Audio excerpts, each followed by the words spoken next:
Good evening, everyone. Let us start with today's session with a recap of what we discussed over the last week. Let me share my screen.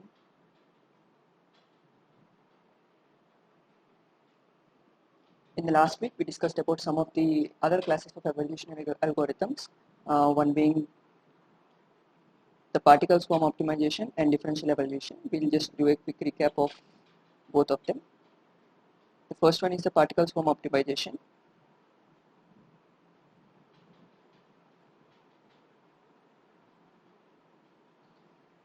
The idea here is in that we mimic the bees, so we mimic the behavior of bees when they're searching for the food. So we initially start with the we initialize our population with some position and velocities. This is the entire swarm. Each individual particle resembles a bee with a given position and velocity. Initially, all the velocities will be zero, and they will be at some random positions. And then we evaluate the fitness. After evaluating the fitness, we check whether we are at we check the time step we are in. If it has reached the criteria, then we will stop our iterations. If it doesn't, then we go to the next step. Next step is essentially we'll check for each one of the variables, like we'll go through each one of the individuals or essentially the bees. I represents the each of the bees, each individual. If our population or the swarm size is n, then it has to iterate through n iterations. If we are within the population, then the next step is essentially to update the local and global best. So the local best is essentially like when you have a swarm of population, when you have a swarm with several positions, and you evaluate the function values of each one of them, there are two things that each bee keeps track of. One is its local best, the second one is the global best. Global best is the minimum value obtained over the entire population, whereas local best is it with respect to its own history. We update these two values, and once we update the local and global best, we then update the velocity and position using these formulas. Velocity at the next time step is given by the three components. The first one is the momentum component, which is kind of a weight value of its previous velocity. This is kind of the inertia term, followed by this is the cognitive update. Cognitive update is essentially like one of your previous locations. The PI local is your local best from your own history. So the bee knows from its previous history that it has obtained one that when it was in some particular location, its objective function is minimized. So it tries to move in that direction. This particular component tries to move align the bee direction towards its local best position. The third component is essentially the social component, which kind of drives the bee towards the global optima, to the global best solution, global best solution obtained for the particular swarm at a given time t. Once we get the velocity update, then we update the position. Position is like xi t plus 1 is previous position plus vi times delta t. Delta t is essentially over one generation. So this is the way you get to the next position and velocity.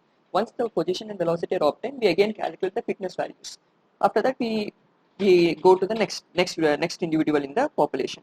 We repeat this for the entire all the individuals within the population. Once all the individuals are done, we then go to the next generation, and this process is repeated till convergence, or essentially till the required number of generations. We'll look at one example as to how to solve this.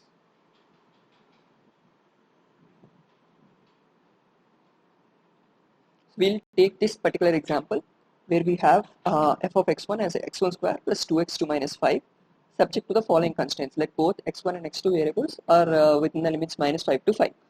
Now we are considering a PSO with these parameters, so we'll just do a hand calculation for one iteration using PSO. So let's just first understand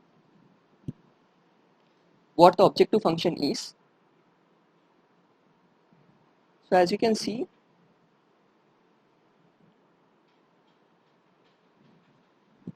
say this is my x2 and this is my x1.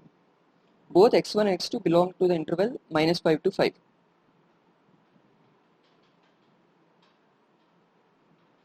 So this essentially indicates my search space. This box is where your search happens. This is the domain in which the search happens. The next step is essentially getting the objective function. As you can see, the objective function is x1 square plus 2x2 minus 5. This is equation of a parabola.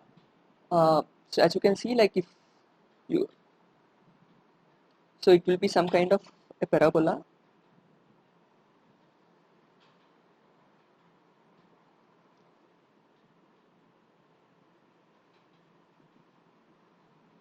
Something like this, where this particular value here, if it is 5,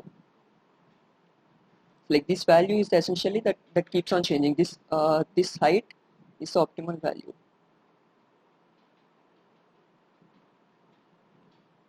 So this particular height is the one that kind of changes as the value of f of x1 comma x2 changes.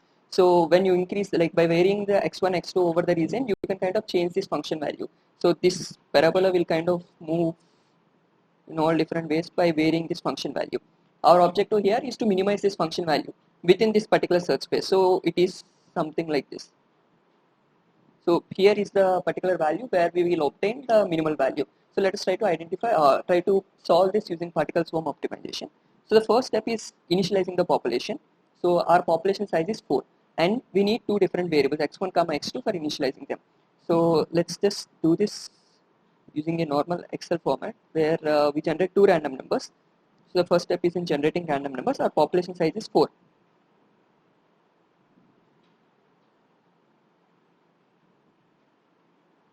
So we generate 4 random numbers. Once we generate 4 random numbers, the next step is essentially from these random numbers we want to convert into within our domain. Our domain is -5 to 5. So how we do that essentially is equal to the lower limit. The lower limit is -5 plus the random number times upper limit minus lower limit, which is essentially 10 in our particular case.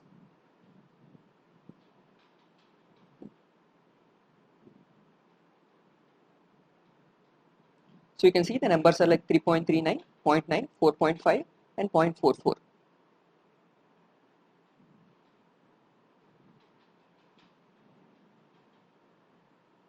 We can just consider these numbers for up to 2 decimal places. So we get 3.94, 3.39,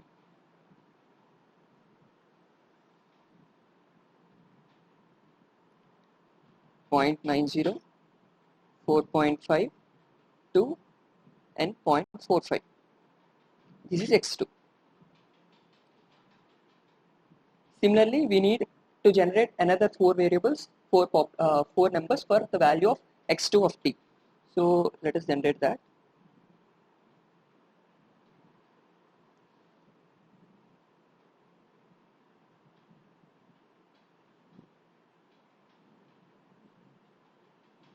So here see, you can see another 4 values getting generated. So we'll just take those values.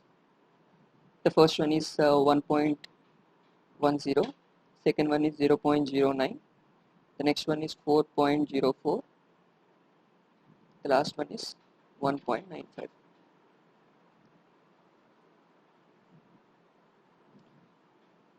Once you obtain all the values of x1, then the next step is we have initialized the values of position. The next step is initializing the velocity values. Initially, we will take all the velocities to be zeros.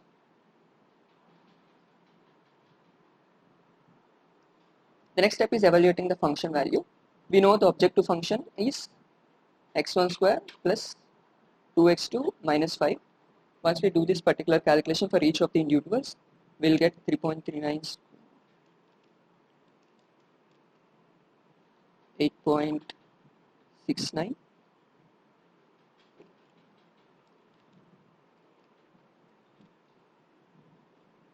minus 4.01,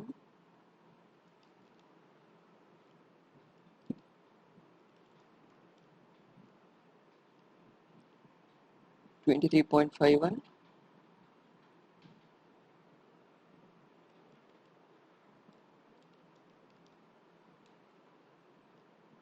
minus 0.8975. Let's take that 0.89. So once we evaluate the fitness values, the next step is updating. So we can just go over here to see each steps as we go along. So we have completed this first step. We have initialized our population. We evaluated the fitness. Now we have, for this particular case, we are considering t equal to 1. We will be evaluating only for one generation. So the next step is to go through each and individual and then update the local and global best. For the first iteration, for the case of a first iteration, we essentially do not have any previous history value. So we kind of take the whatever objective function value we have obtained here as the function value, as the local best. So let me just write over here. So these values are essentially my local best. And the global best, so let's just take this out. So these are my velocities.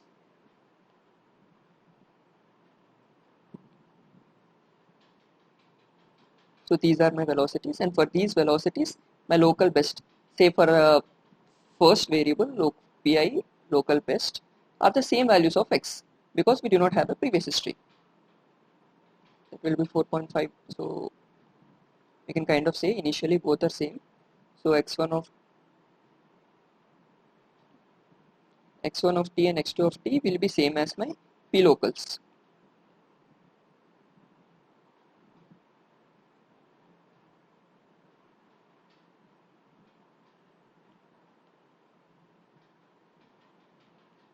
So this is my p I local t for the first type, for the first variable. So let me just denote it pi local type 1 at time t. This is for the second variable at time t. I have the local best.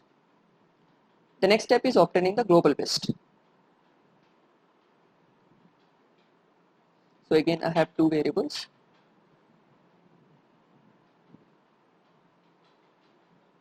The global best is the overall minima. As you can see here, the overall minima is obtained for this particular value of minus 4.01. So as you can see, this second individual is the one that has this local minima. So we consider that as our local minima. So it is 0.90 and 0.09, and you just copy it over all the rows.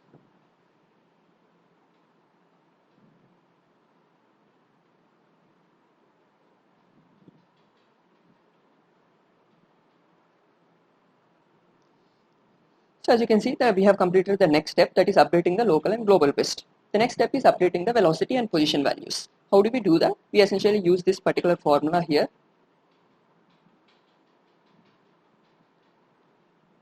to perform that operation. So the first step is updating the velocity. Using that we will update the position as well. So let us see how do we do that. So velocity at time t plus 1 is given by the formula. The first component is the momentum component. Momentum component has something to do with the previous velocity. So we will take w times the previous velocity. The second component is essentially the one that is giving importance to the cognitive part, that is its own history of tracking its own personal best. So that is given by C1 times R1. R1 is a random number that we are going to generate, times the local component, its local best at time t, minus its current position, followed by a social one. A social component essentially takes care of the global best. So here we have the global best at time t minus xi of time t. So this is how we are going to get the velocity update. So let's just do that over here. So for the above table, we have for each individual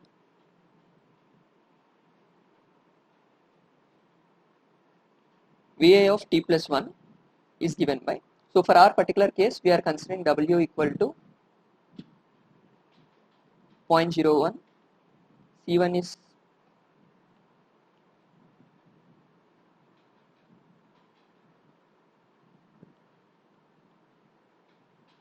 so these are the values we are considering for this particular example. So we use these particular values over here to obtain the values of VA of t plus 1. So for the first case, VA of t, like all the velocities are 0. So now we'll have for the first one, we are essentially doing for the first one, V1 of t plus 1 is essentially given by omega or W times velocity at time t is essentially 0 plus C1 is your component for the cognitive 1.5 times we need to generate one random number. So we will generate one random number over here. So the number is like 0.78. So we'll just consider 0.78 times the local best is its own value.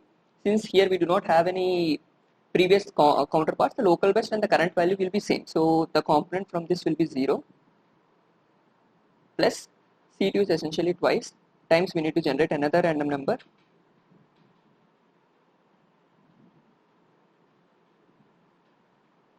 Let's generate another random number. It's like 0.886. Let's consider 0.886.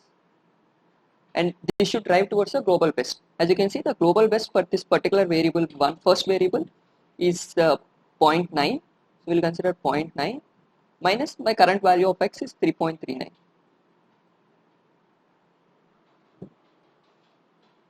So this comes out around to a value of 6 minus 4.41.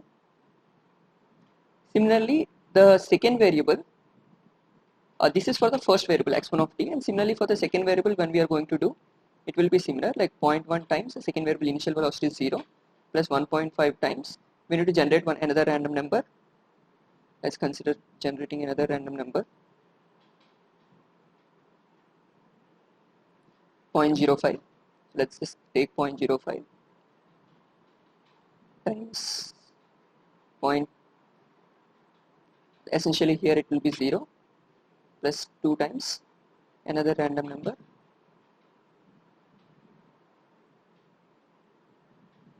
is 0.95. 0.95 times the global value at this particular point is 0.09. So let's just take 0.09 minus the current value of is essentially now 1.10. So let's just take 1.10. So this comes down to a value of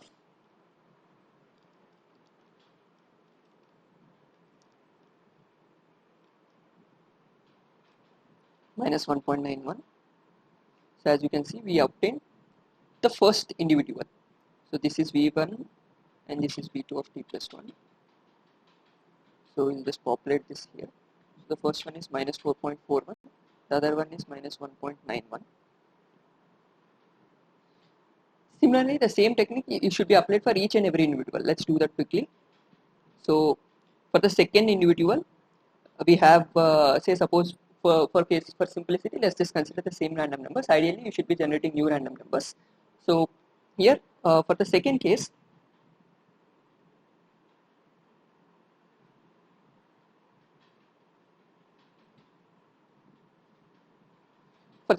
instead of 0.9 over this global optima is not going to change, and the as you can see, the local value will still be 0 essentially because it is the first step of iteration. Now when it comes to the global value, you can see that this particular value is not going to change. This and this value is not going to change because that is the global best. The only variables that are going to change are these particular values. Instead of 3.39, we will be having 0.90, that is this particular value. Similarly, instead of 1.10, the previous one, now we will be dealing with 0.09 over here. So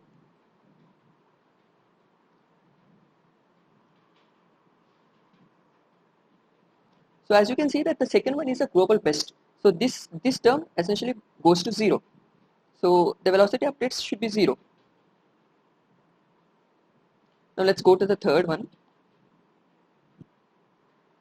Third one will also be the similar approach. So in the case of third one, essentially we are going to change these particular values, introduce those values over here. So it will be 0.9 minus 4.52 and 4.04. This comes down to a value of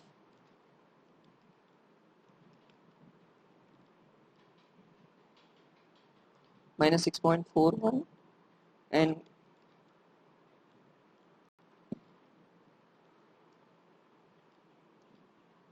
minus 7.51. Just populate them over here, minus 6.41 and minus 7.51. Now we will do it for the last case where these individuals are essentially the last ones, 0.45 and 1.95. Just substitute over here 0.45 and 1.95. And this brings us a value of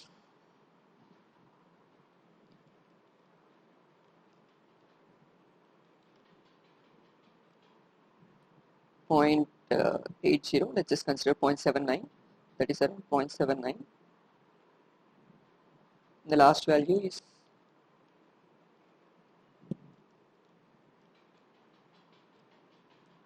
minus 3.53. So you got one value of 0.79, the other one is minus 3.53. So once you are done with the position velocity update, the next step, as you can see in the flowchart, once you are done with the position and velocity updates, the next step is to assign the fitness to each one of these individuals. That is about, so once we got the velocity updates, the next step is updating the position. So we use the same, we use the original formula.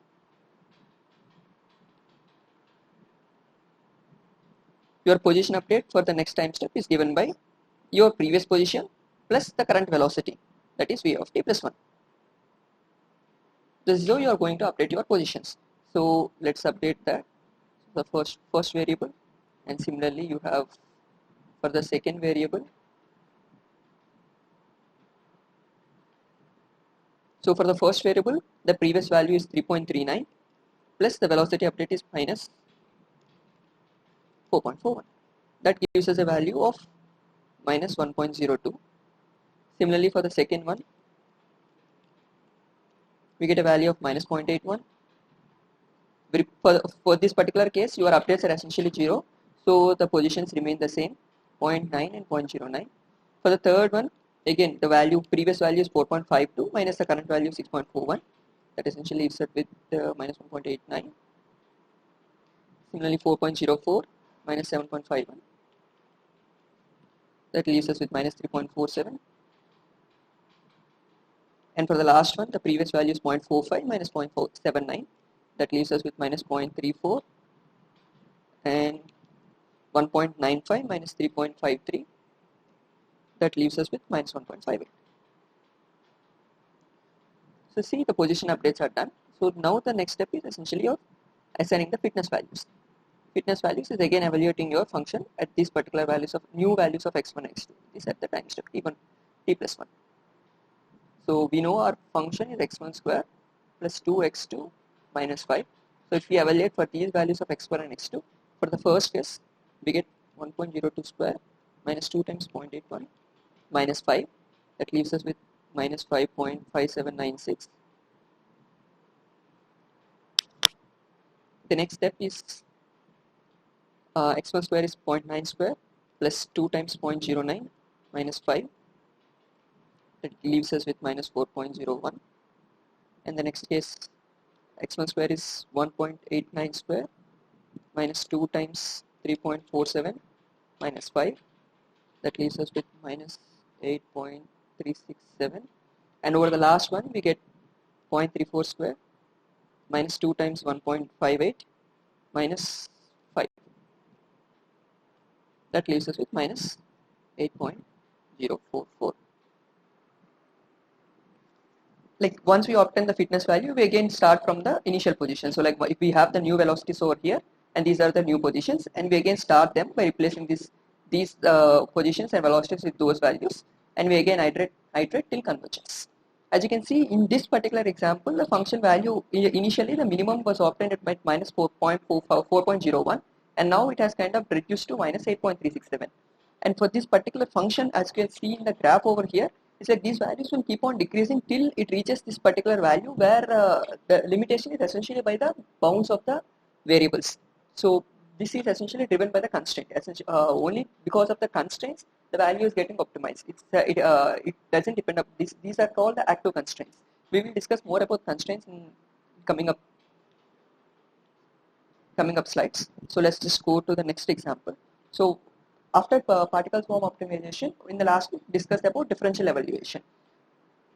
A simple flowchart for that is shown here.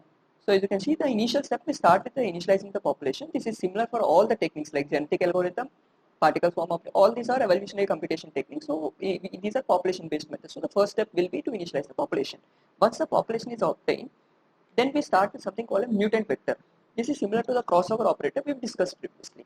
So the mutant vector is generated in this particular approach using this particular formula. So essentially vi is your is the mutant vector is generated by randomly choosing three vectors xr1, xr2, xr3. So from out of the given population, we choose three random vectors and then we do a weight combination of them in this particular way to obtain a new vector v of t plus 1. This is called the mutant vector. The next step is essentially to generate the trail vector. The trail vector is denoted by uij of t plus 1, where you can see this particular j is your dimension of the problem. This is your essentially your number of variables. How do we go about generating that? Is the idea behind that is we have something called a crossover rate over here defined with the probability PC. So with probability PC, we go and replace it with the mutant vector. Otherwise, we will stay same. So here, for each and every variable, you generate a random number. Check if it is less than or equal to the crossover probability. If it is, then you go with the new mutant vector you generated here. Otherwise, you stick to the older one. Once you are done with the trail vector, the final step lies in the selection. This particular approach is called a greedy method, wherein the idea is out of both the trail vector you generated versus the previous vector. So you need to choose only that particular one which has a lower objective function. So we calculate the trail vector ui of t plus 1, and then we also have the original vector xi of t. Then we evaluate the function at these two values, and whichever gives us the minimum value, we will consider that for the next iteration. And this we repeat till convergence. This is the idea behind differential evaluation. We'll also go through the same example as we did for particle swarm optimization, but solve it using the differential evaluation approach. So this is the same objective function we have considered previously. So, and we are considering a population size of 4 here. As you can see from the previous definition, or as you can see in the flowchart itself, in this particular step, mutant vector step, we need three random vectors which are different from each other and also different from the original vector. So this kind of poses as a limit that the population size should definitely be greater than or equal to 4. The minimum population size you can have with this particular algorithm is 4. So we are, for the sake of hand calculation, we are sticking to the minimal case where n equal to 4. And f is your weightage that you are giving to these vectors, the difference of these vectors. We are considering a value of 0.5. Usually, f ranges in the value of 0 to 2. And the final is a crossover rate. We are sticking at a probability value of 0.8. The first step is again starts with initializing your population. So let's just use the same population we have used for PSO.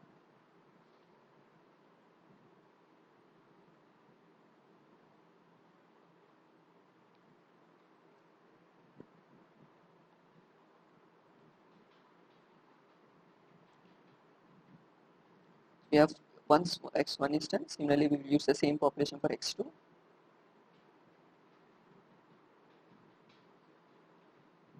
So once my x1 and x2 are done, the next step is initializing the function values. The function values will also be similar. Since x1 and x2 are same, we will use the same function values.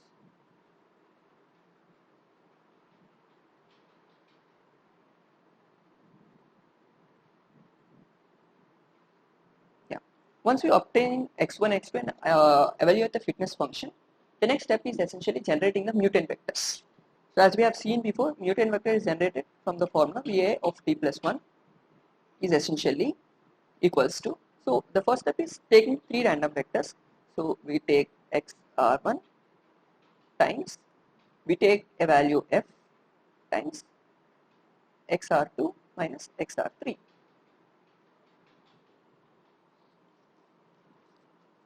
So in our particular case, we will start it out by saying r1, r2, r3. So since we have only 4 variables, so let us consider one by one. For the first individual, the first step is in generating three random variables. Let's say r1, r2, r3. These r1, r2, r3 are indices that we are going to use within the population. For the first one, you can only choose from 2, 3, 4. So essentially, I am considering 2, 4, 3, like randomly choosing 3 indices. For the second individual, you can choose from 1, 3, 4. Let us say it is 3, 1, 4. For the third individual, you are left with 1, 2, 4. So that kind of boils down to 2, 1, 4, say. And for the fourth, you have to choose from 1, 2, 3. So let it be 2, 3, 1. Once you have chosen the individuals, the next step is in evaluating the mutant vectors. So let's see how that is done. Va of t plus 1. This is your mutant vector. So using this above formula, for the first case, xr1 is essentially xr1 is this particular value. As you can see, 2 corresponds to this particular one. So this you evaluate for each and every individual. So vi1 is essentially the first for the first variable. Similarly, we have vi2 of t plus 1. These are the mutant vectors. So xr1 is 0.9, xr1 is 0.9 plus f is 0.5 times xr2 corresponds to the variable 4 over here. The fourth variable, as you can see, is 0.45. So we substitute 0.45 times xr3 again comes around the third 3. Third variable is this particular value of 4.52. So we just substitute 4.52. So this value comes down to this 0.5 times minus 1.135. This is minus 1.135. Similarly, when you do for the second variable vi2, you can see like for the second variable, let's just start over.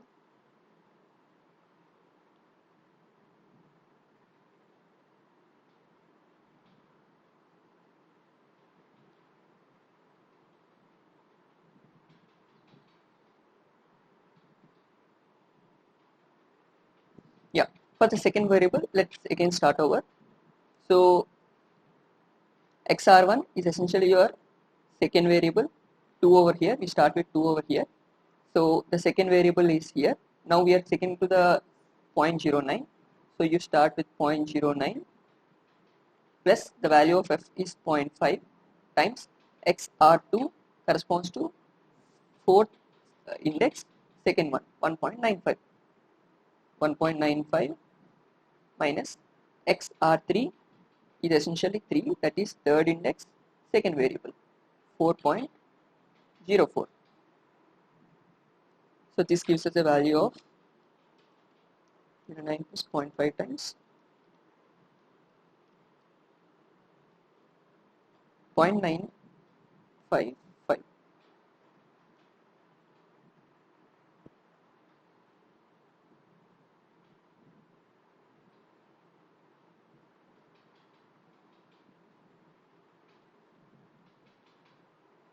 Okay. If you repeat the same again over here for the second step, the first one is x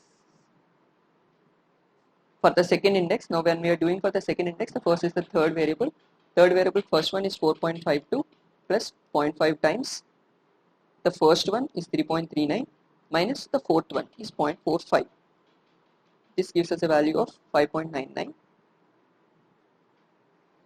And for the second variable, again we start with the third variable, third index, second variable 4.04 plus 0.5 times first index, second variable 1.1 minus fourth index, second variable 1.95. That leaves us with 3.615. Now for the third index, first value is second index. Now for the 2, so second index, first one 0.9 plus 0.5 times first index, first one 3.39 minus fourth index, first one 0.45. That leaves us with 2.37. Again, for the next second variable, we start again in the same manner. So it is the second index, second variable 0.09 plus 0.5 times first index, second variable 1.1 minus fourth index, second variable 1.95. This leaves us with minus 0.335. Now we'll go to the fourth index. At fourth index, it's again second index, first value 0.9 plus 0.5 times third index, first value 4.52 minus first index, first value 3.39. This gives us a value of 1.465. The next one is again the same. Second index, second value 0.09 plus value of f is 0.5 times third index, second value 0.04 minus first index, second variable 1.1. That leaves us with 1.56.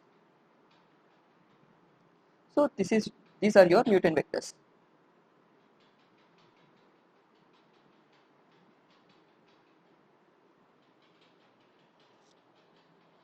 Once mutant vectors are evaluated, next step is in evaluating the trail vectors.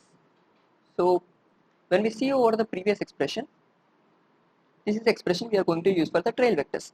So we generate a random number. If that particular random number is less than or equal to your crossover rate, which is 0.8 in our particular case, we'll go ahead and select that as our trail vector.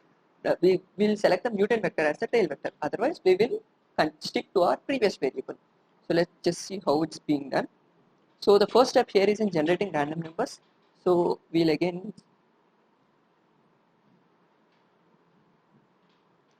So we will be generating, we will be needing like, see, as you can see, the number of random numbers required will be number of variables times your population. So here we have 2 variables and the population size is 4. So we will be requiring 8 random numbers.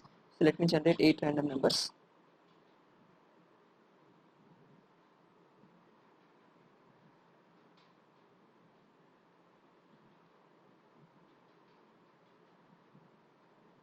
So we'll just stick to these as 8 random numbers.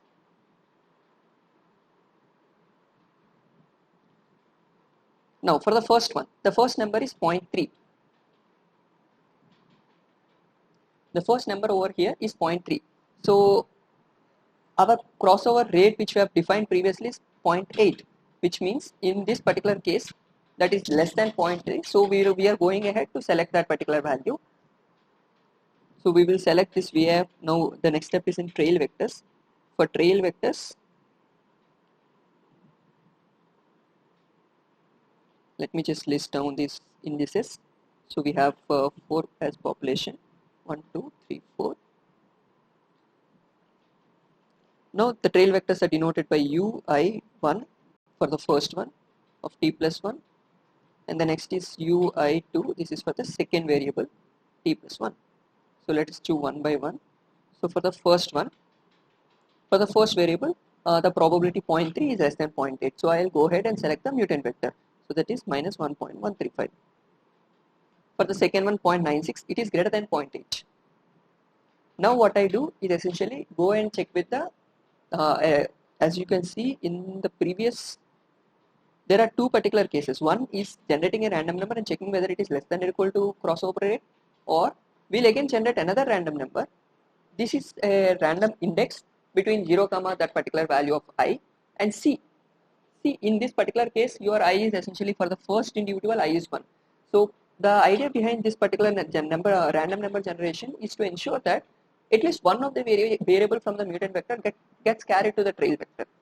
So when you have 2 different variables, if you just follow this particular crossover rate, you might end up going into states where you do not have any variable from the mutant vector going to the trail vector. So to increase that probability, we are kind of adding another constraint, generating another random number and checking whether if this particular value of index that you want, in this particular case, the first variable or second variable, is equal to that particular value of the random number generated, then your probability of selecting that individual to the trail vector is increased. For our example case, we can kind of limit this example, remove this condition, kind of stick to the original condition of get less than or equal to the crossover rate. So with that particular case, so the second probability, as you can see, is 0.96, which is greater than 0.8. So which means I should stick to the older value. The older value is essentially this particular value, 1.10. So let me just write that over here, 1.10. Now for the second variable, now again the next number is 0.74 is less than 0.8. So essentially I will take the mutant vector, that is 5.99. The next number is 0.93, which means I should not take. So we have to stick to the older value. Older value is 0.09. So let me just write 0.09. Again, the next random number, as you can see here, is 0.84, which is greater than 0.8. So we have to stick to the older value. This is for 4.52. So just list down that 4.52. The next number is 0.38, which is less than 0.8. So we have to select the new one. So this is the third new one, is minus 0.335. The next index is 0.59, which is again less than 0.8, so I have to get the new value, and the last one 0.58 is again less than, so we will stick to the new one. So these are the new trail vectors I have obtained. Once the trail vectors are obtained, next step is again we evaluate the fitness of these trail vectors. Let me call that capital F ui1 of t plus 1 and ui2 of t plus 1. We know the objective function is again the same objective function, that is x1 square plus 2x2 minus 5.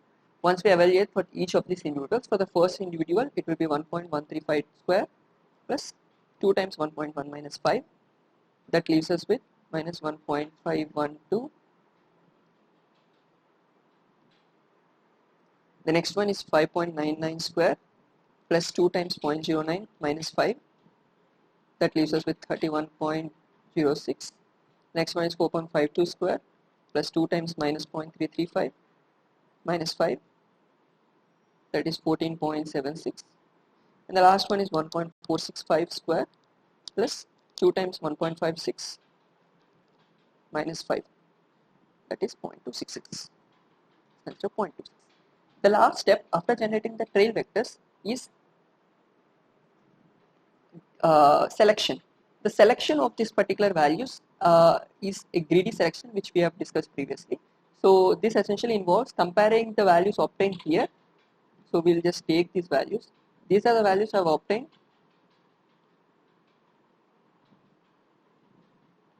after doing the these are the values you have obtained now with the trail vectors. Previous values, in the sense with the original values of x1 and x2, these are the function values or the objective function values. So what you essentially do now is compare these two values. When you compare these two values, you select the ones that are minimal. So for the first one, the minimum is obtained here. For the second one, minimum here. Third one, the fourth one. Now whichever is the minimum will go to your next step, that is your xi of t plus 1.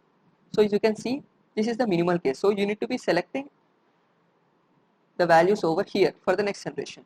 So for the first individual, it will be minus 1.135 and 1.10. For the second, it is the older value, which means you should go and stick to the previous values of x1 and x2, which are these values, 0.9 and 0.09. So let's just take those values, 0.9, 0.09. For the third individual, this is again the mutant trail vectors that are minimal. So we consider the trail vector values, 4.52 and minus 0.335. And for the last case, the minimal values obtained for the previous solutions. So we consider the last values from the previous. Those are 0.45 and 1.95. 0.45 and 1.95. Now as you can see, this is the final solution after one iteration. Then you kind of just calculate the fitness values for these functions, for these values of obtained at t plus 1, just to see how the function values have changed. For the first case, it will be minus 1.135 square plus 2 times 1.1 minus 5. That leaves us with minus 4.088. For the second one, 0.9 square plus 2 times 0.09 minus 5. That is minus 4.01. For the third case, it is 4.52 square plus 2 times minus 0.335 minus 5. That is 14.7604. And for the last case, it is 4.5 square plus 2 times 1.95 minus 5. That is minus 0.89. As you can see, these are our original function values, and these are the final function values after one iteration. So all of them are kind of decreased. So as you iterate over generations, the values will keep on decreasing till your convergence criteria. The convergence criteria is, say suppose you have maximum generation set t, when your generation number small t is greater than capital T, then you kind of stop iterations.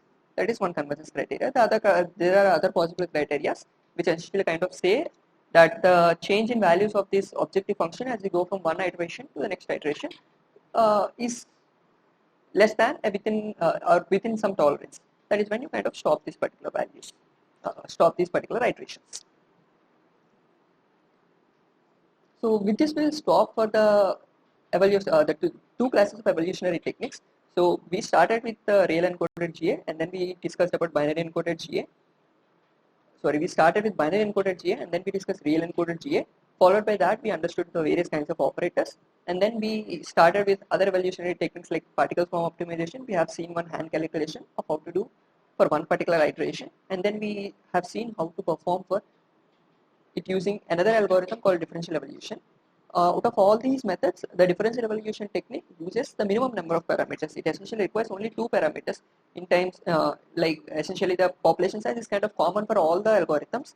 So if you, let's consider one by one. So when you consider the GA, essentially the parameters will be your population size.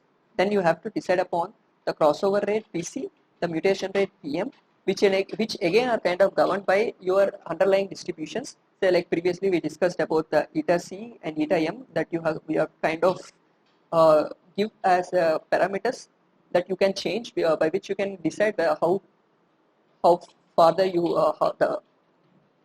this eta C and eta M will decide the extent of your search with, when you are at a given particular point. As you increase the values of this, the spread will increase, and your solutions in the next generation will be much farther from the original parent solutions.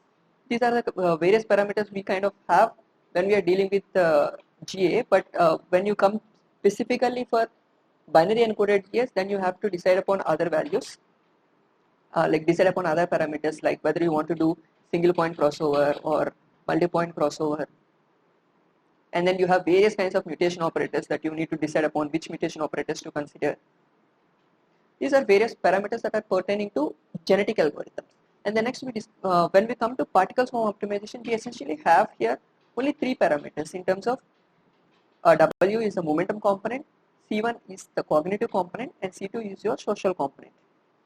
So last week we discussed about the effect of these parameters on your convergence path. Essentially, W, a very high value of W will kind of lead to solutions which will kind of diverge over time and might reach just the boundaries.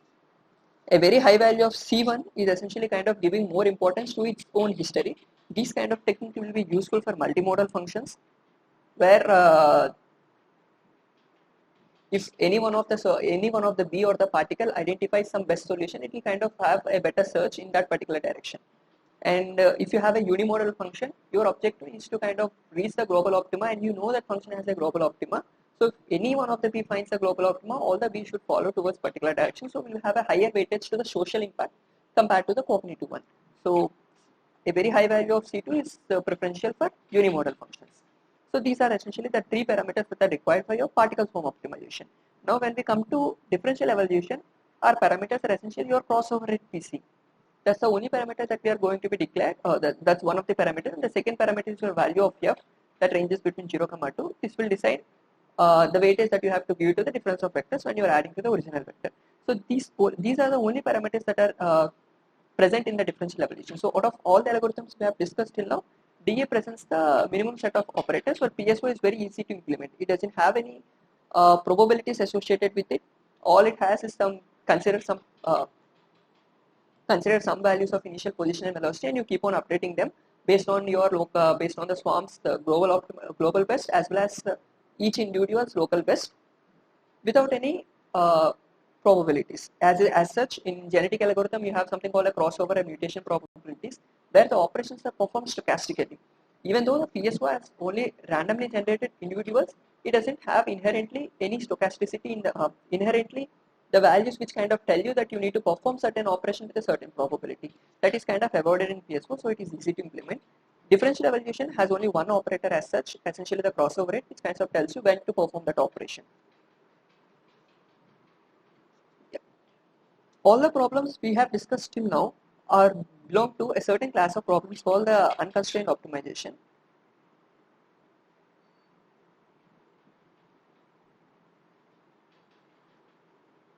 The only constraints we have discussed till now are essentially the variable bounds.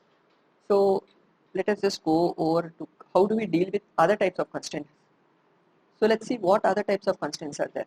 When we started out, the original mathematical formulation for our optimization problem is stated in this particular way. You have an objective function f of x that you want to either minimize or maximize. So you define something called minimize f of x, where your x is some vector, x equal to some vector x1, x2, so on, xn, x capital N is your number of variables. So you want to minimize this function subject to certain constraints. We have two different types of constraints that we have discussed previously. One is your inequality constraints gj of x, which are greater than or equal to 0, which means for these particular x to satisfy these constraints, where your j ranges from 1 to, you can have any number of constraints, let's say capital J number of constraints.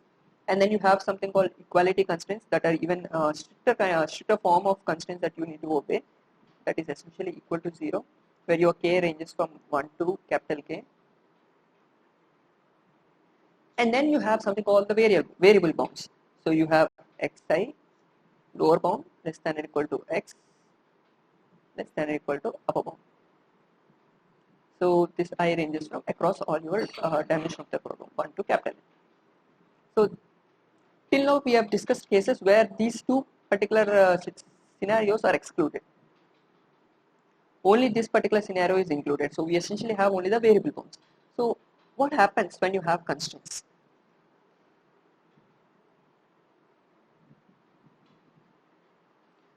To give you an understanding, let's see what happens. So when you have a one-dimensional function f of x, let's consider a very simple function over here. Let's consider f of x equal to x square. As you could know, the function is something like this. You have a parabola defined by this. The next step is your bounds. Your bounds are essentially called the box constraints. So what they essentially do is kind of give you a regional space. So let's see if your bounds are between 1 less than or equal to x less than or equal to 2. That essentially means your x lies between 1 and 2. So what this has done is essentially it has introduced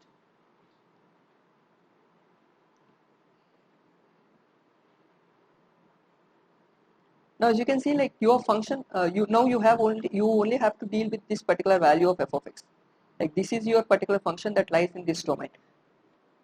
This is what is done by this particular constraint. And there are other possible constraints as well.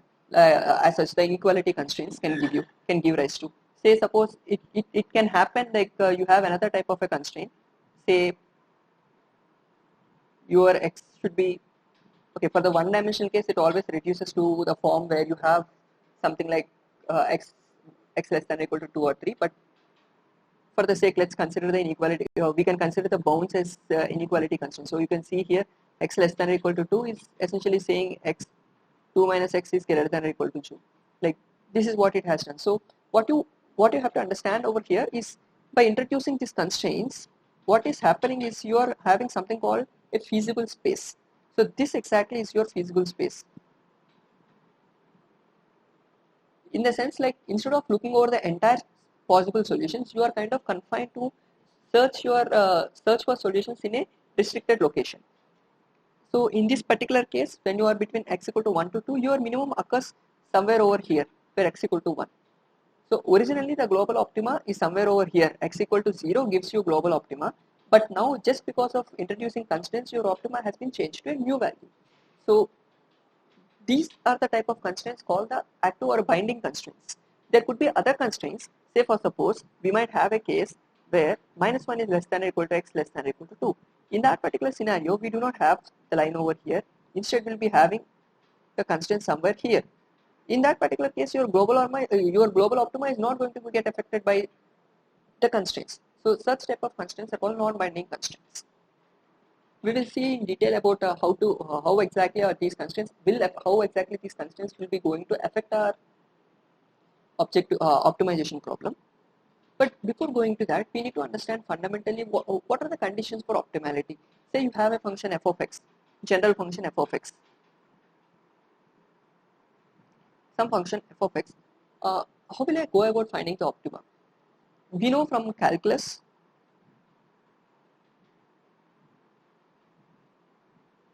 we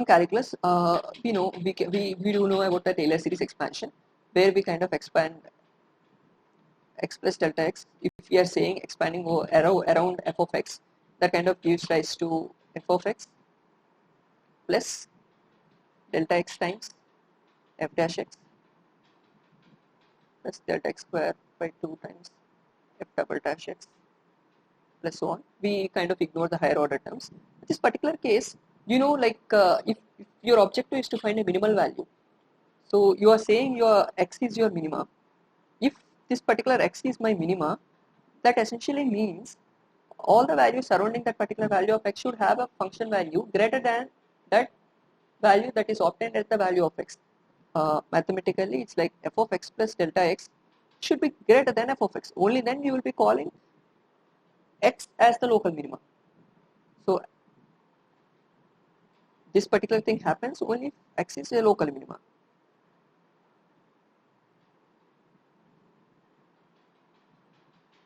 So this particular thing essentially boils down to saying delta x times f dash of x plus delta x square times, let's ignore the higher order terms, just stick to these two terms, should be kind of greater than or equal to 0.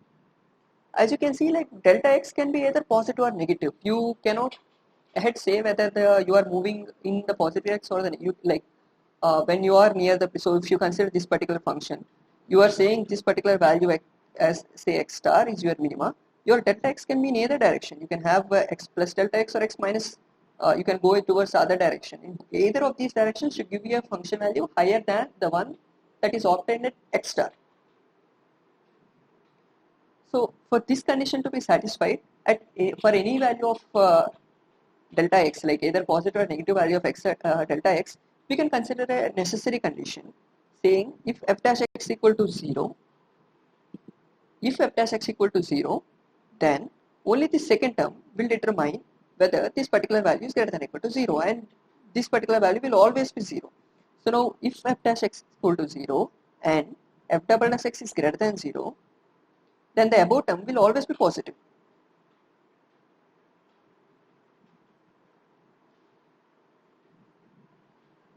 So this is a case you have something called minima. Now just consider the opposite scenario when you want to have a maxima. That essentially boils down to saying this particular value is less than 0. So again you have f dash x equal to 0, and if your f double dash x is negative, then you are having a maxima.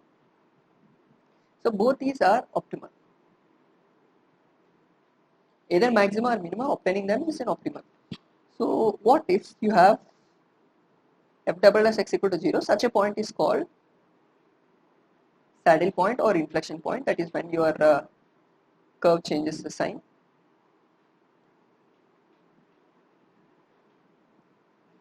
So the similar technique when you apply to higher dimensions, say when you have 2 or 3 dimensions, it kind of reduces the f dash operator, the gradient, f dash is replaced with the gradient operator, and f double dash is replaced with del square f. This is your Laplacian operator, and this particular matrix is what we call the Hessian matrix.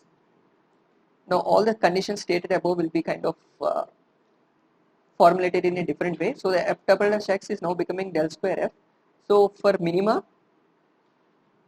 we have something like del square f should be a positive definite matrix.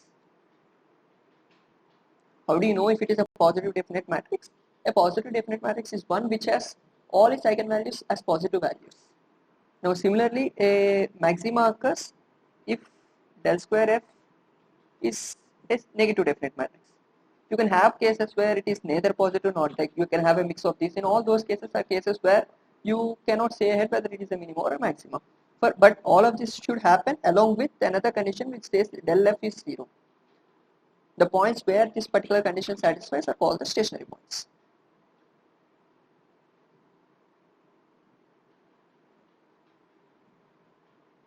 Let's just take an example to see how we actually calculate these values. So consider this particular function, a two variable function, f of x1, x2, like the previous one we have considered, x1 square plus 2x2 minus 5. So in this particular case, first step is evaluating grad f. Grad f is essentially, it is a vector. So we are just denoting using matrix del f x1 and del f x2 we denote it in this particular form. So as you can see, del f x1 is 2x1 and del f x2 is 2.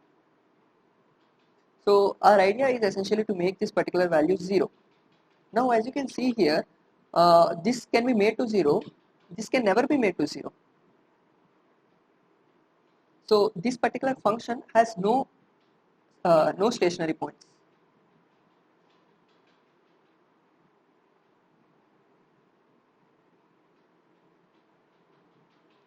So this is a case for constraint optimization. If you would have included the bounds, variable bounds like we have done before, then it would essentially have some, since because of the constraints and that too being the binding constraints, they will kind of impose an optima on it, and then grad f can become 0. We will see how we'll actually impose the constraints into this objective function and evaluate grad f.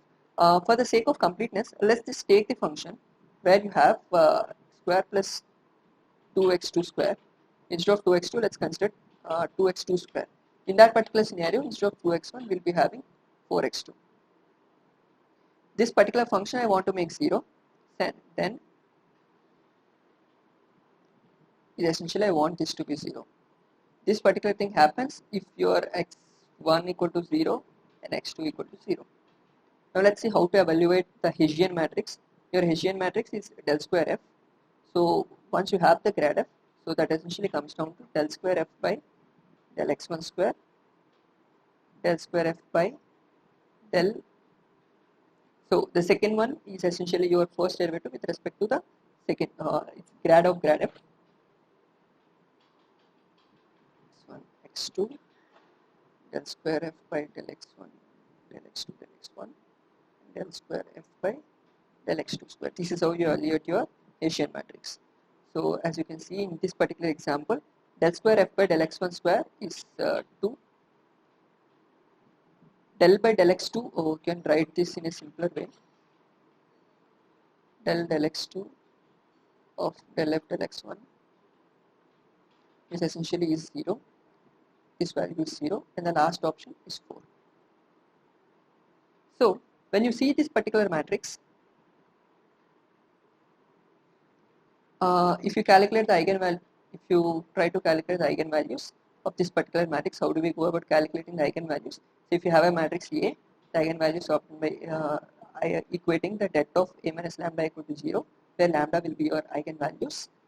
So when we do that here, it's 2 minus lambda times 4 minus lambda equal to 0. That leaves us with lambda equal to 2 comma 4. Since both 2 comma 4 are greater than or equal to 0, this is a positive definite matrix, which from our earlier case, if it is a positive definite matrix, it should be a minimum. So for the function, for this particular function, f of x1 x2 equal to x1 square plus x2 square minus 5, at x1 equal to 0 and x2 equal to 0, we are having a local minimum. This is how you will be going about evaluating the Hessian for a matrix and determining whether it is an optimal point or not. Now let us see how do we incorporate this when we have the constraints. Let's start with equality constraint first, and then we will go ahead and start with how to deal inequalities.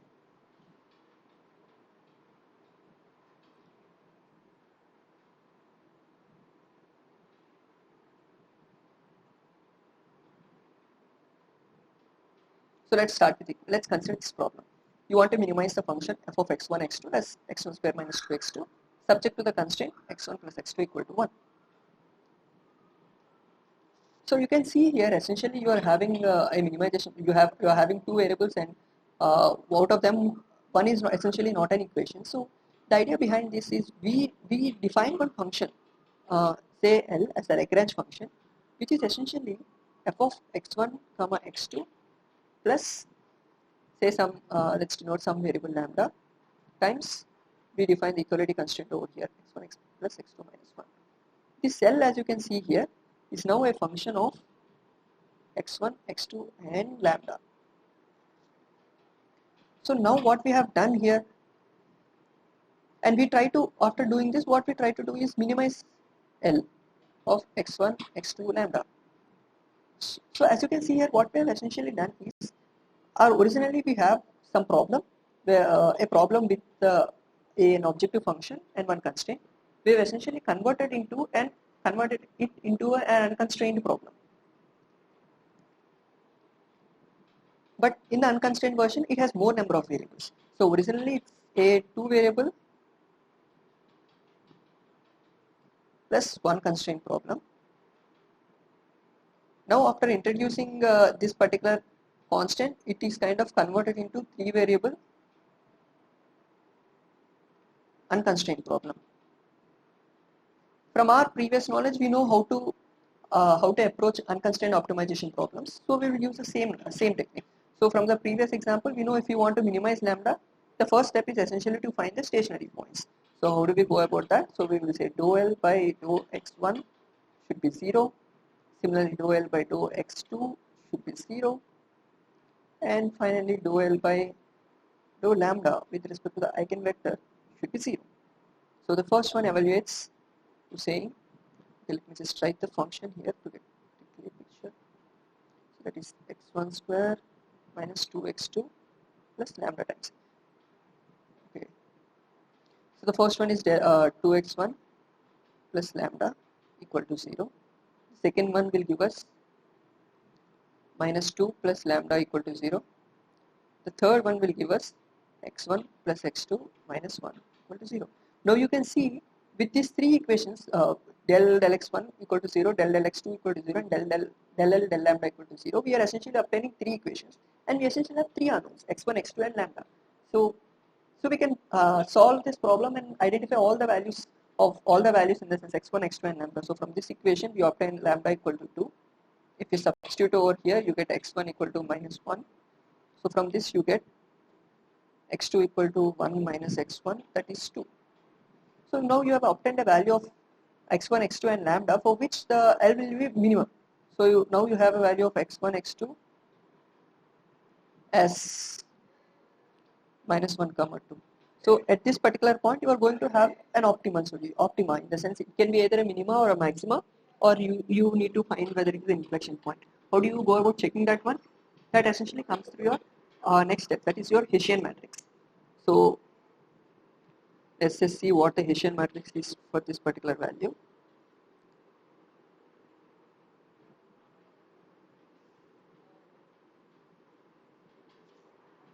So this is my particular function. Now we know the value of lambda. So my original function has turned into, okay, let's just write the Hessian first and then we will see what happens. So Hessian del square L will give you del square L by del x1 square, del square L by del x1 x2, del square L by del x2 del x1, and del square L by del x2 square. If we just substitute the values over here, the first one will give us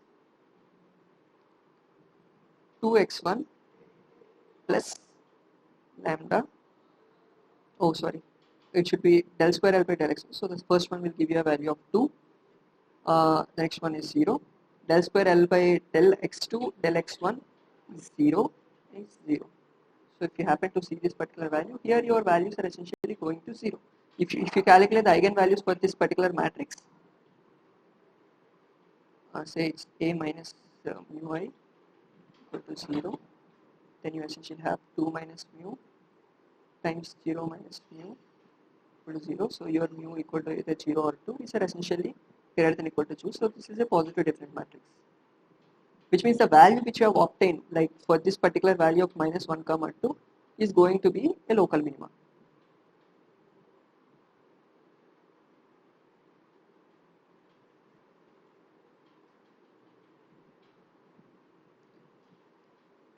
This is how you approach a equality constraint.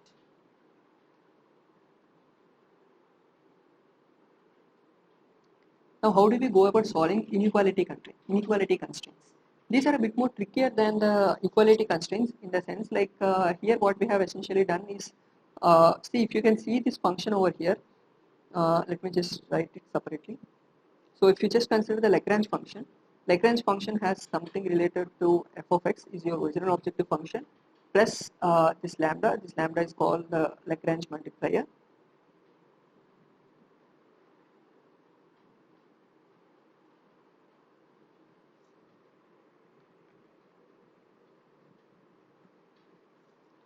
lambda times your, let's just put a summation over here, over all h of x. H of x are all your equality constraints.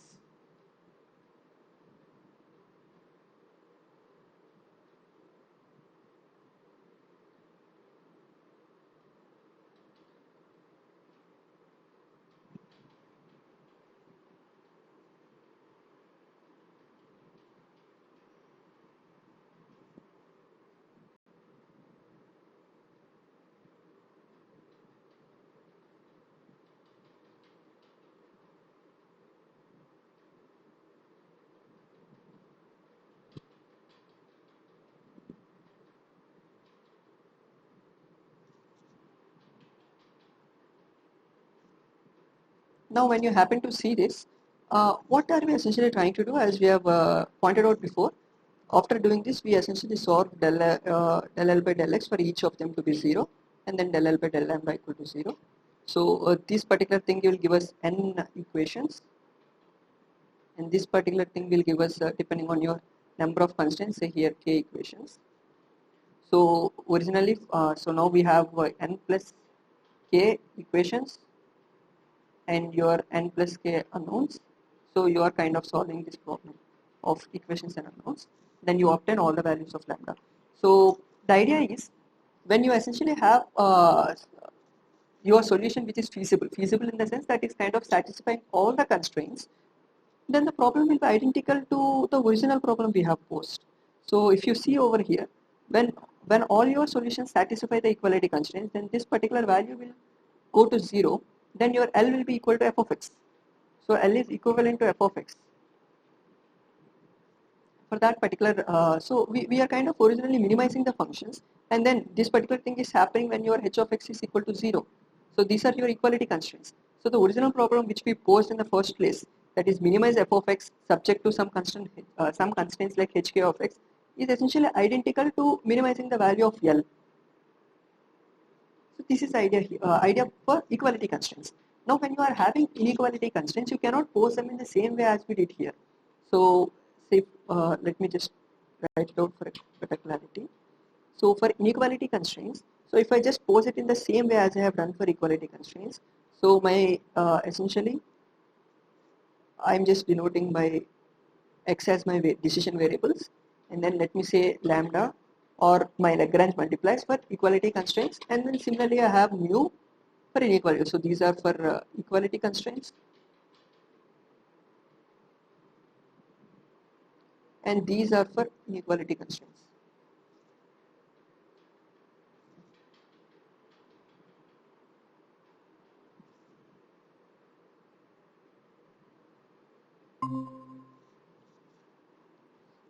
Yeah, sorry. So these are my inequality constraints. Mu represents my inequality constraints. So this essentially comes down to say minimizing f of x plus sigma lambda k times hk equality constraint.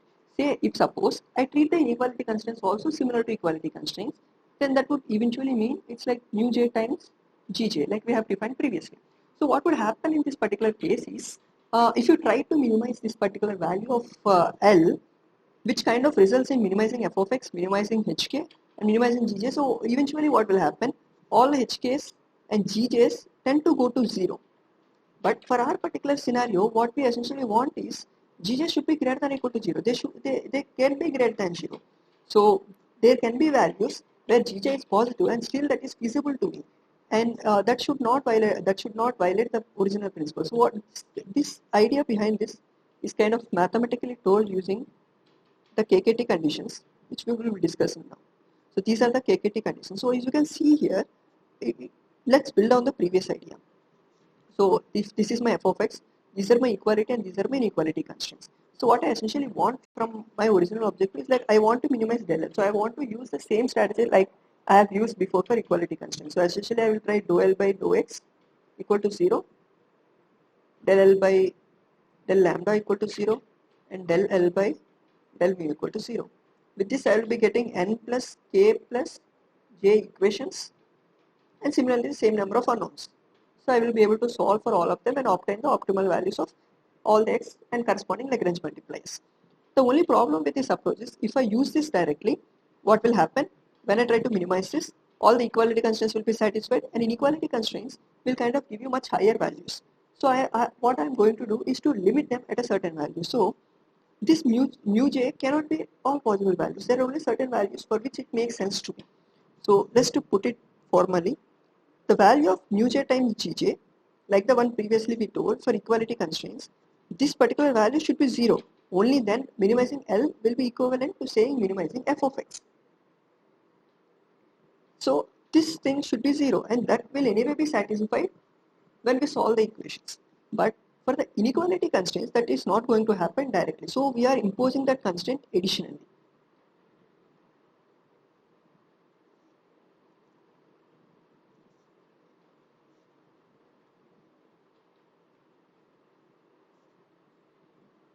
I think my screen has frozen.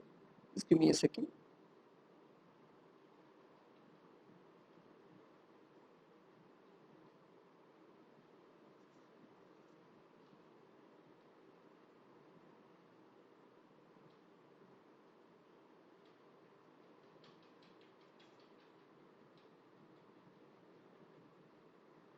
Yeah, I guess now it is open. Yeah. Now as you can see here, our objective is to make this 0, but that doesn't happen naturally. So we enforce an additional constraint in the way saying mu j times gj should be 0 always. And this particular thing can happen in several ways, two different ways, or like as more precisely, three different ways. So this can happen when your mu j is essentially 0, or when your gj is 0, or both of them are 0. Let's consider the both of them. Just saying this particular value will enforce this to 0, but that is not how I want it to be. What I essentially want is my mu j to be greater than or equal to 0. This additional constraint will help me. Say suppose when your gj is actually positive, the requirement is essentially gj to be positive, is greater than or equal to 0. In those particular cases, when your constraints are already satisfied, then you're minimizing your objective function. Say suppose consider this particular case when gj is less than 0. If in that particular case, when your gj is less than 0,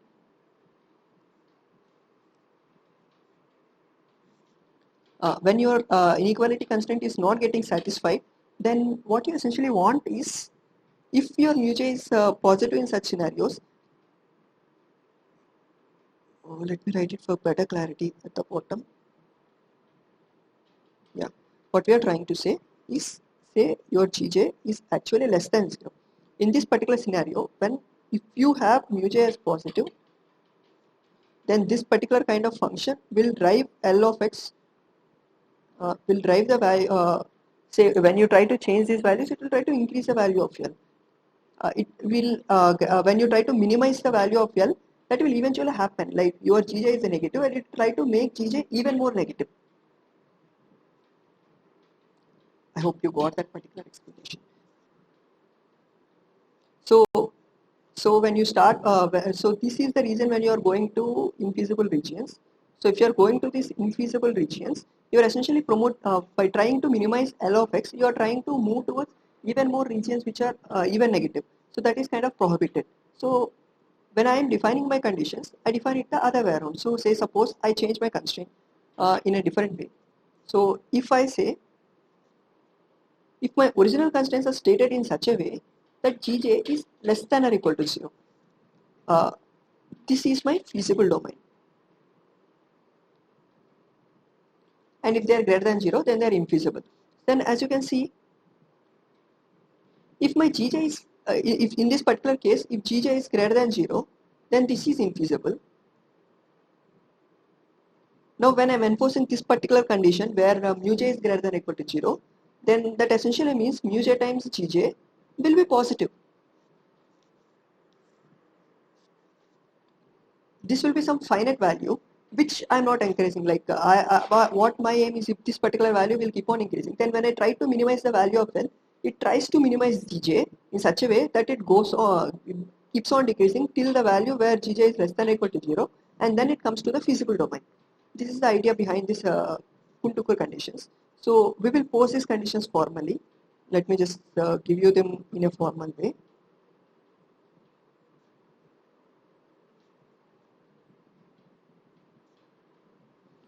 Let's just write down all of them in one place, and then we will solve an example to see how this is actually applied. So you are saying you have a function minimize f of x, where x is your vector subject to some constraints.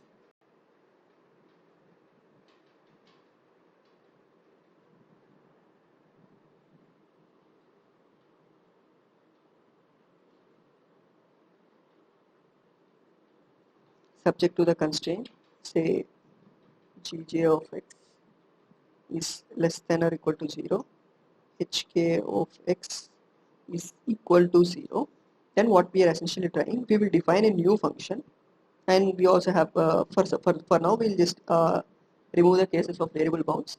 So we have the we define the function L of x comma lambda comma mu is for lambda is for equality and mu is for inequality constraints as f of x plus sigma lambda k times hk plus sigma mu j times gj, but this should happen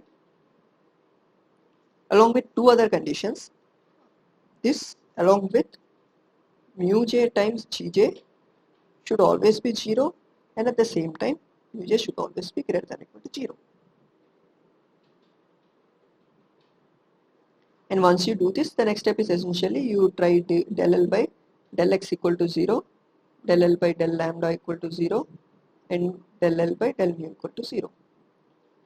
On solving this, you obtain the optimal values just as we have done for equality constraints. Now let's just take one example and list down the KKT conditions one by one. So here we have this particular function. As you can see, the f of x is, let's define our original Lagrange function, which is L of x1, x2. Now we have only one lambda and one mu for one, because one equality and one inequality constraints. So this comes down to x1 square minus 2x2 plus equality constraint is lambda times x1 plus x2 minus 1 plus mu times. This inequality constraint should always be posed in this particular format, like you have seen. This inequality constraint should be formulated in always less than or equal to 0. As we have seen before, if this is a feasible region, only if it is less than or equal to 0 and mu j is greater than or equal to 0, it will the minimization of Lagrange will drive towards minimization of optimization. If you would have posed the problem just in the way as it is given, say if you would have posed the problem just like mu times x1 minus x2, what it will essentially do when you try to minimize this, it will try to minimize this particular value. Then eventually what would happen, this will be and since your mu is always positive,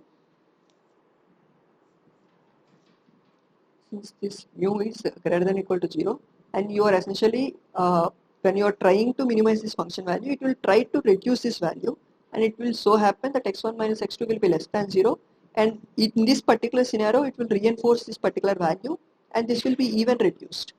So but this is what you have an infeasible region. So you have to remember that when you are essentially posing your condition here, it should always be posed in a way that it is less than or equal to 0 when you define your mu to be positive. Now since we are kind of putting the same, we are following the same notation, we will stick to our original case. So what we do is reformulate it, like we essentially change this to x2 minus x1 less than or equal to 0.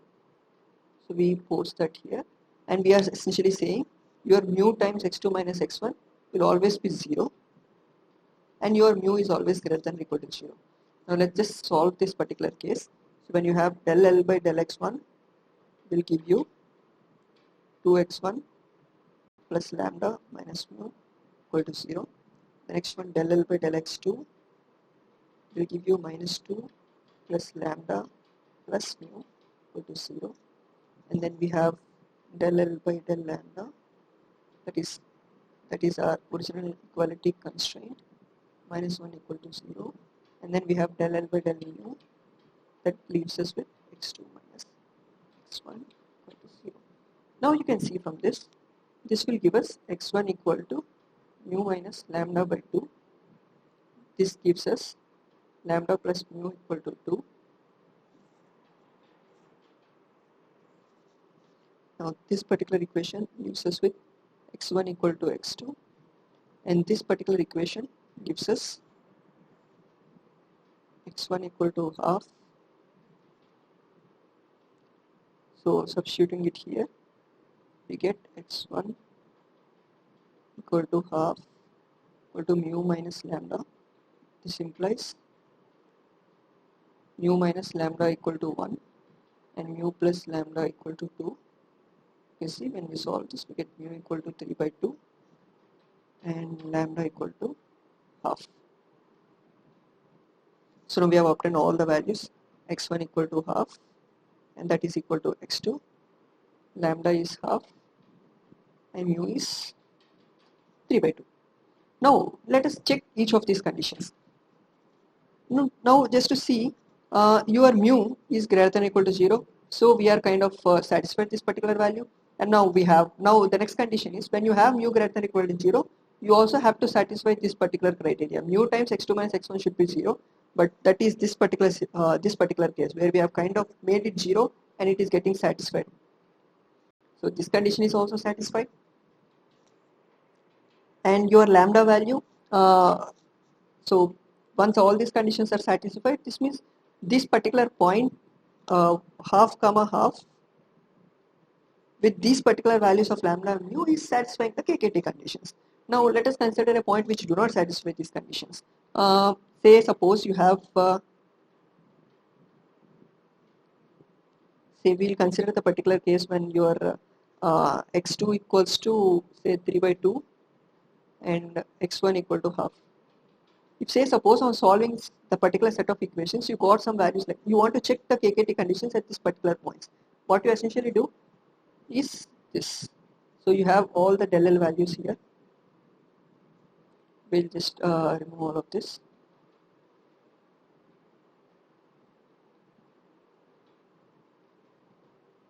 Now we want to check for this particular point whether it satisfies the KKT conditions or not. So we will start with the first one. We do not know the value of lambda and mu at this particular point. So this kind of leaves us with 2x1 is essentially 3 plus lambda minus mu equal to 0. That is our requirement. Next is minus 2 plus lambda plus mu should be 0. The next one you substitute over here, 3 by 2 plus 1 by 2 minus 1 is essentially not equal to 0. So which is not satisfying this particular condition. And even in the last case, when you have 3 by 2 minus half is essentially not equal to 0. So these two conditions are not satisfied. So this particular point does not satisfy KKT.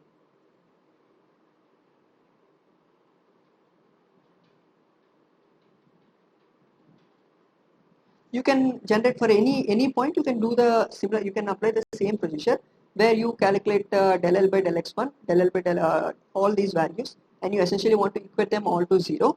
And then what you essentially do, once you equate them all to 0, you obtain certain values of lambda and mu, and then you check for the cases. If mu is positive and then this is equal to 0, then that is the point that satisfies the KKT condition. If these particular things do not happen, then they are not essentially satisfying the equality KKT conditions. Maybe we can consider another example to better illustrate this. That kind of satisfies all the above conditions, but mu is not equal to 0. So let me just erase all of that. Let us consider another point. Let's say now we have x2 equal to 1. Okay.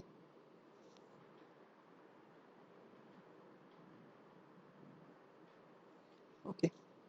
For this particular example, it so happens that when this and this are essentially 0, this will kind of drive you towards a situation where x1 equal to x2 equal to half, and for that particular case you kind of arrive at the values of lambda comma mu. So there happens to be an not, and they will always satisfy the KKT conditions for the point of half comma half. Okay.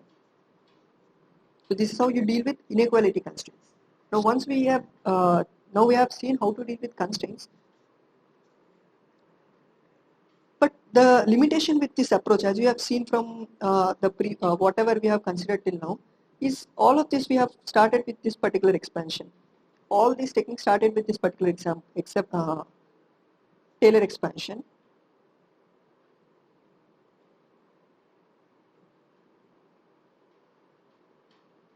The main limitation lies in these particular values, f dash x and f double dash x. The idea behind this is like you know the values of f dash x and f double dash x. That is when you can go about and solve all these steps. Even in the case of Lagrange we have considered before, the idea there was, sorry, one second. Yeah. Even for the case of Lagrange multipliers, we again relied on the same technique of differentiation. All these techniques will work only if these functions are differentiable, which is usually not the case. And that is the reason we have started to work on techniques, population-based methods, where we do not rely on the gradients. So now we will see how there are some other approaches that kind of deal with these constraints. That is something called penalty functions. Now we will go through them one by one. So there are several other ways to handle constraints in these evolutionary computations.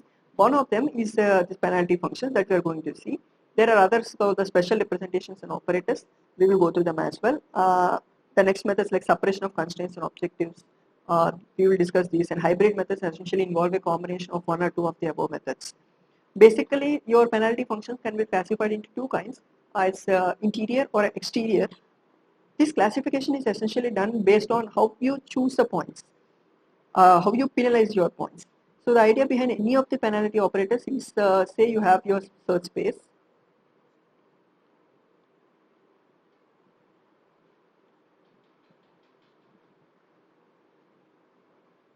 So consider this as your search space, and this is essentially your boundary. Depending on your constraints, this is how you ended up with some feasible space. This is what you call the feasible space. Anything outside this is infeasible.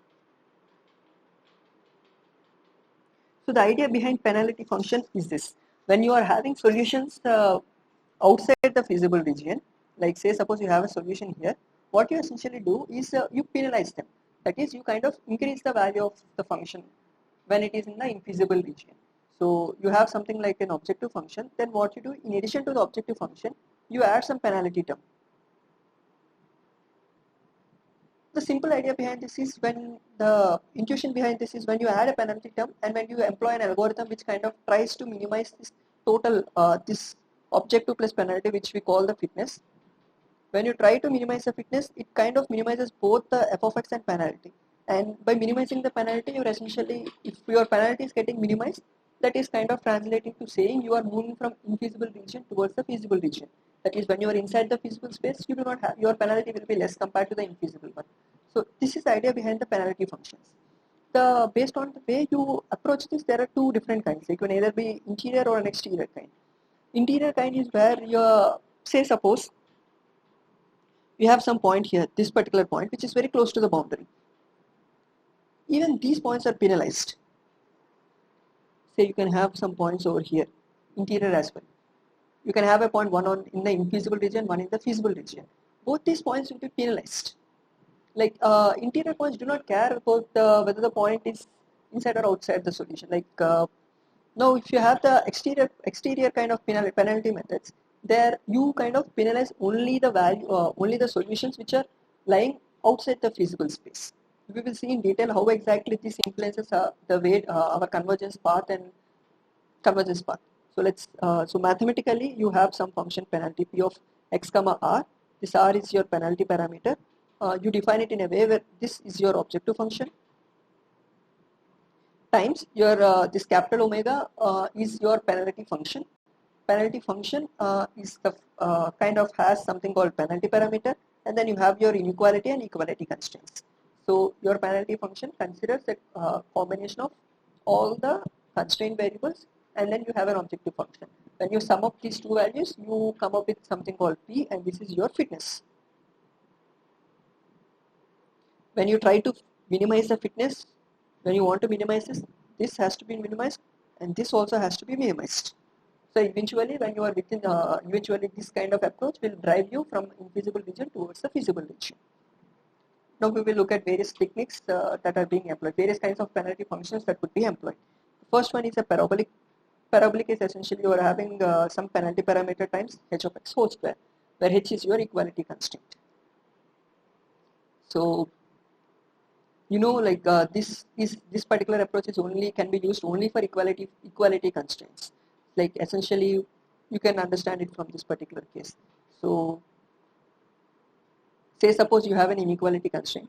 What happens is in inequality constraints, you have a constraint, say gj of x is less than or equal to 0 is your constraint. Then when you add a penalty term like this, what happens? Even if gj is greater than or equal to 0, that would add a term to the penalty parameter, which is not what we expect to happen. So this kind of function will be used only for equality constraints, wherein any deviation to the either side of plus or minus, like when you can have h of x to be a positive value or negative value, either of these values should drive the optimization algorithm towards the feasible region. So we define this particular value, and so since you can see like which one of these algorithms is this. So here only the infeasible solutions are getting penalized. You can see like when the h of x has some finite value, ideally the requirement is h of x to be equal to 0. Any finite value of h of x is results in the solution to be in the infeasible region. So the penalty term is getting added when the solution is in the infeasible region. So this is an exterior method. So the idea is this. Initially we start with a small value of r, so we start with a very lower values of penalties. As you go and go, if your solutions are not improving, then you kind of increase your penalty value so that you will drive more of the solutions to come with the feasible region. How do we deal with the inequality constraints? Now we define another function,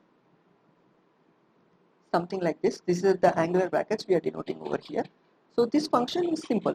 So if your constraint is g of x is less than or equal to 0, or say for our particular case, if g of x is greater than or equal to 0, if this is your constraint, the idea is simple. You penalize only when your g is less than or equal to less than 0. If the value of the constraint is less than 0, you penalize. Otherwise, you do not. That is a function over here denoted by the angular brackets. So this particular value equal to alpha. Alpha is your deviation. If alpha is less than 0, then that will be your deviation. Otherwise, it will be 0. So it wouldn't add any term to the fitness function. As you can see here, even in this particular approach, the penalty is getting added only when g of x is less than 0, which means only when the solution is in the infeasible region. So this is also a class. This also belongs to the class of exterior methods.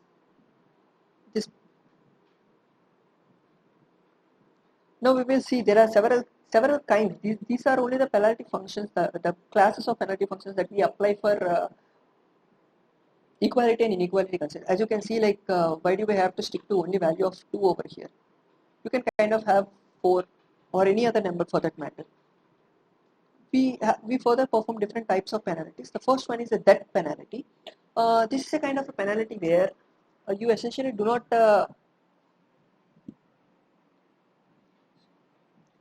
what you essentially do over here, you just reject the sample. So you do not have to calculate any fitness. When you have a solution, you check whether it is feasible or not. If it is not feasible, you just reject it. The problem with this approach is it does not work with a limited feasible space. When your feasible space itself is too small and you keep on rejecting the samples whichever you are generating and go on regenerating the numbers, you're doing a lot of computations which is a kind of a waste. But the good point over that is you do not have to calculate any fitness.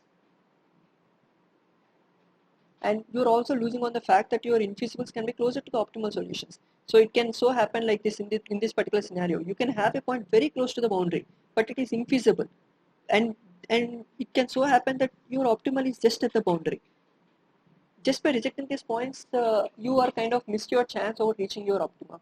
So how do we go about solving this? Is essentially we introduce something called a static penalty, where from the previous approach we have objective function. These are the equality constraints and these are the inequality constraints. You have some parameters called gamma and beta. So essentially we usually take the values of beta to be 1.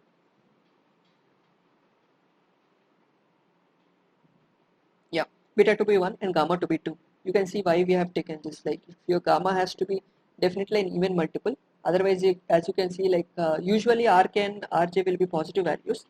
So if gamma is chosen to be an odd variable, then hk to the power, since it is an equality constraint, it can either be negative or positive. So when you are in the infeasible region, your h of x, if it is negative, then the penalty function will actually go negative if the gamma is chosen to be an odd value. So choose the value of gamma to be always an even power, so that this gets squared up and gets added up when you violate the equality constraint in either way. Beta can be any value, it can be 1 or it can be squared also. And these are your parameters. The problem with this approach is again the same. It's like, how do we choose the values of Rk and Rj? You can fix upon these constants. Once you fixed upon the power values, then you need to fix the penalty parameters. If you give very too low value, what happens is like when you are in the infeasible region, the penalty wouldn't be too high that would drive the optimization algorithm to come into the feasible region. Instead, if you put too high value, then points like these boundary values will be given more weightage and they would be thrown into the infeasible region. So this kind of requires a little bit of tuning to understand how the parameters affect your original objective function. Then you deal with something called a dynamic penalty. Here what you essentially do is you introduce a parameter c times t into alpha versus the remaining ones will be same. So here your t, c and alpha will determine how your penalty factor changes over the time. So in the static case, the difference between both these is essentially the same. In the static case, you have Rk and Rj to be constants, but in the dynamic case, you kind of vary them as you iterate across the generations. The next one is an adaptive. This is a kind of a better in the sense you have a lesser parameter, you only have a lambda. The idea here is in the dynamic, you are kind of determine the way how your penalty parameter should change across the generations. You do not know whether it is actually improving your solution or not. This is kind of this effect is what we are trying to reduce using the adaptive method. In the adaptive method, what we do, we observe the solutions as they progress over the last k generations. If all of them are feasible, then what? If most of them are getting feasible, then we do not want to have more penalty on the solution, so we will reduce them. So this is the particular case where you are kind of reducing it by some factor beta 1. You are reducing by some factor beta 1 when all the solutions you are obtained over the last few generations are feasible. If it so happens that all the solutions you are obtaining over the last few generations are infeasible, all of them are infeasible, which means the penalty which you have given is not sufficient enough to drive the optimization algorithm towards the feasible space. So you increase the parameter by sub beta 2. So this particular adaptive method kind of takes hints from the observed values of last k generation. So this is what you call an adaptive scheme. The only problem with this type of scheme is like this beta 1 and beta 2, you have to determine them, and this is very sensitive to these values. And it so happens that you introduce something called artificial optima. These are essentially not the optima for the original solution, but for this particular problem. Like you will essentially be limited to your feasible space. You will find some feasible solution, but it may not be the optima that you are designed for. We will solve an example. We will go through this particular example to see how all the above steps can be done. Or we will see the another method, separation of objective and constraint functions. Like we have seen, the one approach is essentially the penalty approach, where you have kind of clubbed both the objective function and taken the constraint functions and mixed them into the objective function. The approach here is this. The first approach is, you have both the feasible as well as infeasible solutions. It's in the death penalty, we have kind of rejected the infeasible ones, and then from the static, we are kind of gradually increasing the penalty term for the infeasible ones so that it will drive towards the feasible ones. This could be extended further. So this is the scheme proposed by Powell and Skolinski, where you consider your penalty function to be equal to f of x. You do not actually consider the values of the infeasible ones. When your solution is actually feasible, you do not have to consider those constraints. That is the idea behind here. You just consider this particular value, and if you happen to have infeasible solutions, what you essentially do is to add those infeasible solutions. This is the component which kinds of weighs and adds the infeasible ones, and in addition to that, it also considers the worst possible solution minus the best static penalized infeasible solution. So the idea here is like you have it's a set of infeasible solutions and you have a set of feasible solutions. The worst, so when you are trying to minimize your penalty function should be formulated in such a way that minimizes the worst feasible solution as well as the best infeasible solution. So both of these are incorporated into this particular formula. A simpler approach to this is without any of these parameters. As you can see, there is a parameter over here. Is simply using this particular value of f max versus plus this, where f max is your worst feasible solution. Out of all your feasible set of solutions, just consider the worst solution. Add that to your. If your solution is infeasible, you consider that as well as this. So in this particular way, when you are having infeasible solutions, you are kind of driving your optimization algorithm to minimize the worst feasible solution. So at the same time, out of your feasible space, you are trying to obtain the best possible way. At the same time, you are also minimizing your constraints. The second approach, all the approaches we have discussed till now, kinds of tries to do a combination of objective function as well as constraints, add them up and get some new fitness function and minimize that particular function. The other way could be, why do we have to go about adding all this and making a new objective function? Instead, we will consider the problem as a multi-objective problem. So multi-objective problem is essentially having more number of objective functions. So if you consider the same problem here, uh, this particular problem where you have this as your objective function and these are your constraints. Now instead of this, you are essentially will be saying like you want this constraint to be negative. All these three constraints, all these two. Okay, let me just split these two. So these two to be negative and this to be positive. So you can kind of say, let's say this is f1, g1, g2, and g3. So you are saying you minimize f1, and then you minimize the g1, you minimize g2. So you kind of formulated the objective plus constraint as a multi-objective. Like now you are having several objective functions. Like this approach is the main disadvantage, as you can see over here, is like how do you go about solving multiple objective functions? Most often you will end up in having solutions which are feasible, but you do not get a global optima. We will discuss about in the coming weeks how we actually go about solving multi-objective problems. For now, we will take one example and see how the penalty parameters apply. So let's consider this particular example, the one we have considered before. So these are my functions. Say suppose I generate some values of x1 and x2. Say if my values, let me just have a population size of 4.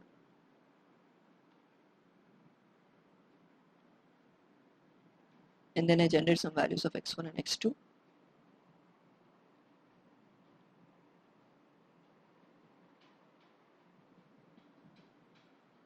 Let me just take the same random numbers we have used previously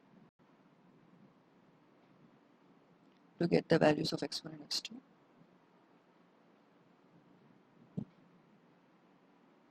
So let's use these values. So x1 is minus 1.81. This is 0.91, minus 1.89, and minus 4.08.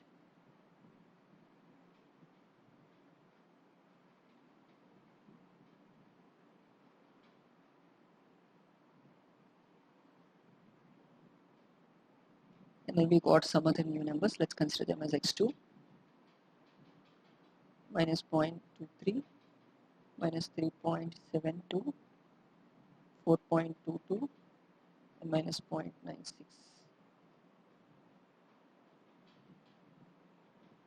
So these are my values. Now let's evaluate the objective function. So that is my f. F is x1 square minus 2x2. So for the first one, it will be 1.81 square minus 2 times minus 0.23. That gives me 3.74. Similarly, 0.91 square minus 2 times minus 2.72. That is 8.27. Next one is 1.89 square minus 2 times 4.22 minus 4.87. The next one is 4.08 square minus 2 times minus 0.96. 18.57. Once I have evaluated the value of f, let's see how calculate the functions of inequality constraints. So let's have g1 and g2, and let us just stick to the original notation. Like the first one is an equality constraint, so let's just say it as h. The second one is an inequality constraint, and let us stick to the, oh sorry, one second, x1 minus x2 It is G. So the value of H minus 1 equal to 0. For the first case, the value of H is minus 1.81 minus 0.23 minus 1 is minus 3.04, 0.91 minus 3.72 minus 1 minus 3.81 minus 1.89 minus 4.2 minus 1.89 minus 4.22, sorry, plus 4.22 minus 1, that is 1.33 minus 4.08 minus 0.96 minus 1.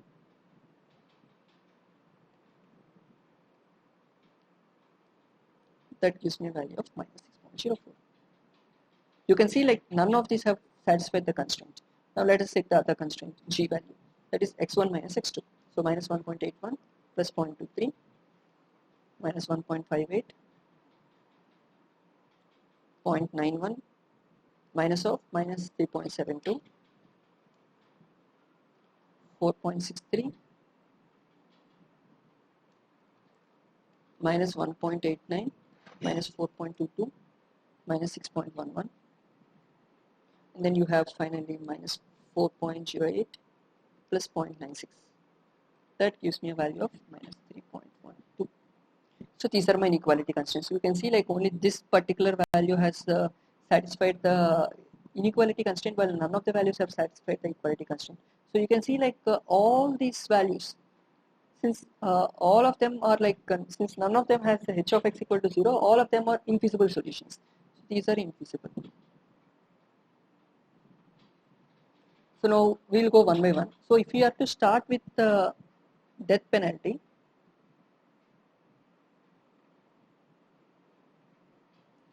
the idea is like if you have infeasible solutions, you have to just reject them and regenerate them. So you just discard all the values you have obtained above, and then you again generate x1, x2 randomly, and again go about calculating f, h, and g, and you then repeat this until you get the feasible solutions. So you can now see why this approach is not that computationally efficient. Now we will go to the next approach, the static penalty.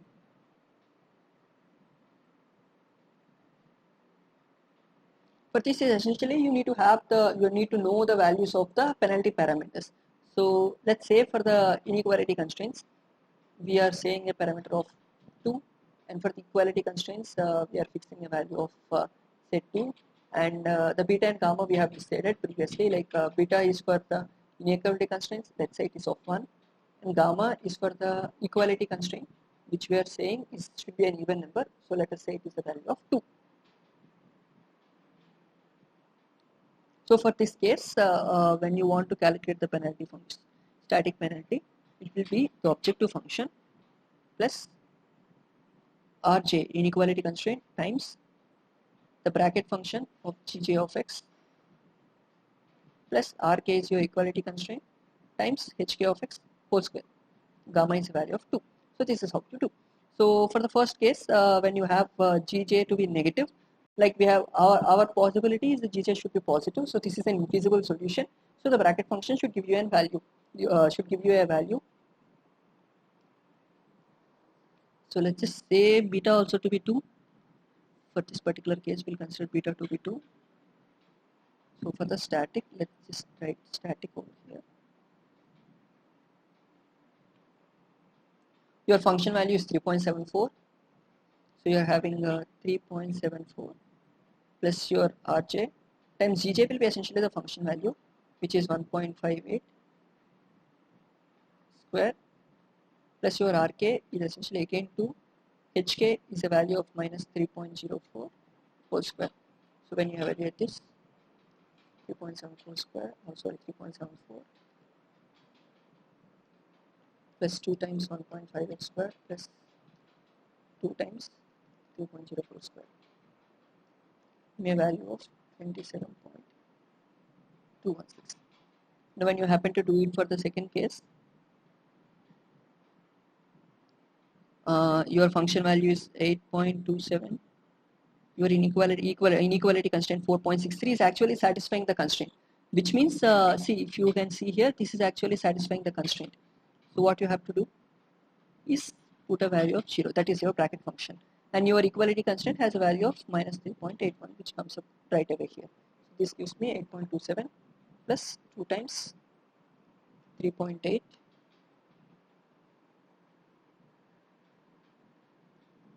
3.81 square, that is 37.302. Now for the next case, similarly, for the third index, your function value is minus 4.87. Your inequality is negative, which is not satisfied. So you just substitute that value here, minus 6.11. Equality is also not satisfied, that is 1.33. So this gives us minus 4.87 plus 2 times 6.11 square plus 2 times 1.33 square. That gives me a value of 73.332. Now let's just go to the last index. The last index has f of x value of 18.57, and your inequality constraint is negative, which means it is not satisfying, it is in the infeasible region. So you consider the same value, and your equality is 6.04. So this gives me 18.57 plus 2 times 3.12 square plus 2 times 6.04 square. That has the value of 0.002. So this is how you go about solving for a static penalty case. Now let's go to the next one, dynamic.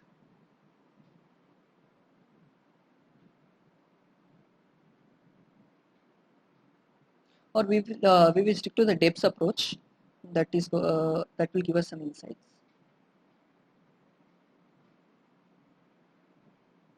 Depth approach, if you can remember, this is a particular formula for the depth approach.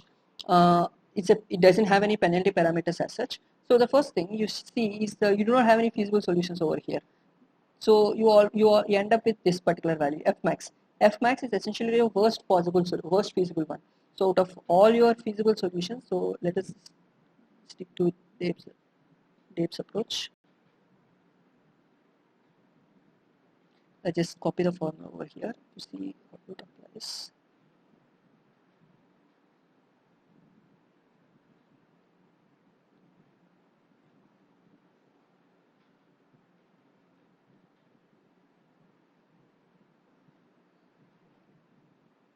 Yeah.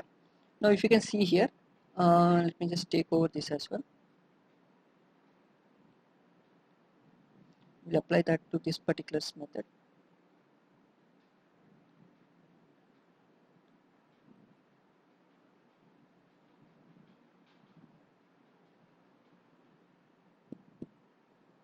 So we have Deb's approach.